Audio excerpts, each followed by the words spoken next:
तर इतर मोर्चांप्रमाणे साताऱ्याच्या मोर्चातही महिला आणि तरुणींची लक्षणीय गर्दी दिसून आली। जिल्ह्याच्या कानाकोपऱ्यातून या महिला एकवटल्या होत्या। ज्यावेळी आमचे प्रतिनिधी संभाजी थोरात यांनी त्यांच्याशी संवाद साधला तेव्हा त्यांच्या वक्तव्यातून वेदनांचा हुंकार प्रकट होत होता।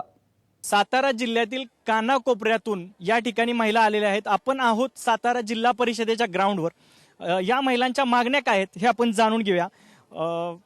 आपण कुठून आलात? मी कराडून आले साहेब, नमस्कार। मी एक अभिमानाने बोलू शकते, एक मराठा लाख मराठा। आमच्या या अपेक्षा आहेत की जेणेकरून ज्या काही कायदा सुव्यवस्था लागू करण्याची आमची अपेक्षा आहे त्या अपेक्षेने मी बोलू शकते की आम्ही त्याचा उपभोग केला नाही, पण आमच्या नातवंडांनी आमच्या मुलांनी करावं एवढीच माझी इच्छा आहे। मी वर्षा पाटील उमरेजून आली आहे। मला मुलींच्यावरील आणि महिलांच्यावरील जे अत्याचार होत आहेत ते अत्याचार पूर्णपणे बंद झाले पाहिजेत, समान वागणूक दिली गेली पाहिजे। आणि जे काही असे म्हणजे भावनिक होते मी थोडी की लहानपणीचा काळ आठवता की मुलींचं बालपणच हरवलं गेले का काय असं वाटायला लागते। धन्यवाद सर। भावनिक झाल्यात, या मुलींचं बालपण हरवलं गेलंय का काय अशी यांची भावना आहे। नमस्कार, मी वैष्णवी कदम मालगाववरून आले। माझी ही प्रथमतः अशी मागणी आहे की मराठ्यांना आरक्षण हे मिळालंच पाहिजे। कुठंतरी मी 3 वर्ष झाले एमपीएससी यूपीएससीचा अभ्यास करते, पण कुठंच काही होत नाहीये। तर माझी हीच अपेक्षा आहे की मराठ्यांना कुठंतरी आरक्षण मिळावं आणि त्यांनाही कुठंतरी समाजासाठी कार्य करण्यासाठी पुढे येण्यासाठी वाव मिळावा। नमस्कार, मी सुनीता जगदाळे दहिवडीवरून आली आहे।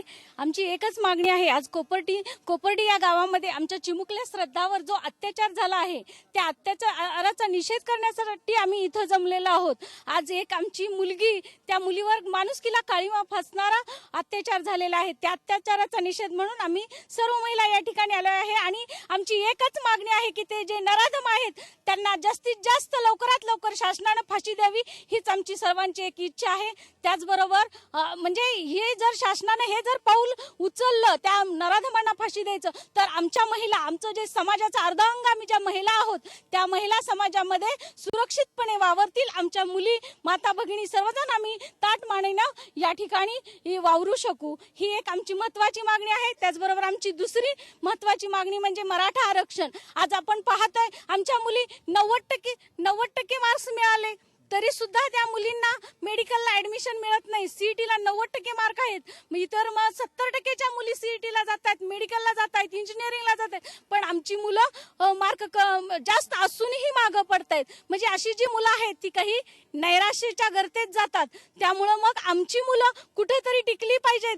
त्यामुळं आमची मागणी आहे की आमच्या मुलांना आरक्षण हे मिळालंच पाहिजे। मी डॉक्टर सुषमा कुंडलिक मांडवे वडूजवरून आली आहे। आम्ही जे शांततेने काढलेला मोर्चा याची शासनाने दखल घेऊन याच्यावर योग्य तो निर्णय लवकरात लवकर करावा, नाहीतर हा जनप्रक्षोभ वाढतच जाणार आहे। मी मराठा लाख मराठा। आमची अशी मागणी आहे की अट्रॉसिटीचा जे गैरवापर केला जातो, अन्याय केला जातो, तो गैरवापर कमी करावा आणि कोपर्डीचं जे नराधम आहेत त्या सर्वांना लवकरात लवकर फाशी झाली पाहिजे आणि आरक्षण पण आम्हाला मिळालं पाहिजे।